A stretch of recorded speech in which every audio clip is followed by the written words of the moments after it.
from what I've heard and what I've read in press accounts, they seem to think that that's not going to be much different in terms of their level of protest or protest activity.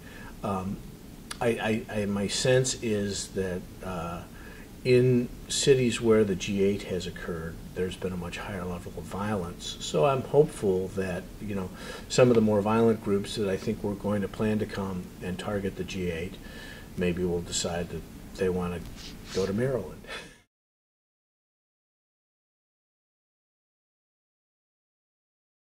I think it'll be more difficult for them to protest there, and the set off for Camp David is much larger, and it'll be a much more intimate settle. You know, it's not the same as having it in the middle of a large jurisdiction, and you know, I think their idea was to try and focus not on focus on the substance that they want to address in the meeting without having to focus on the drama of, you know, people in the streets destroying property, which has happened with some of the other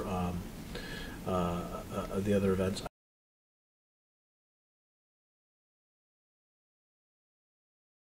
To some extent, Camp David is much easier. It's remotely located in in the mountains and the forests, and so you don't have normal and routine commerce that goes around Camp David. It's already a pretty much isolated and restricted area. So, and it's the presidential retreat. So to compare the day-to-day security with that with what we have in an area that's going to be constructed temporarily in McCormick Place to house those individuals, and then also the security measures at the different hotels. I mean, at any given one of the hotels where one of these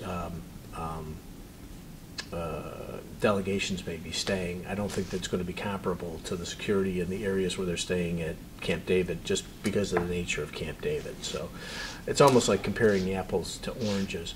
The Secret Service is responsible for the security in both places. The Secret Service is responsible for the security of the President of the United States and the President, and for the security of any foreign dignitary, foreign head of state, not just foreign dignitary, but foreign head of state that comes here to the United States.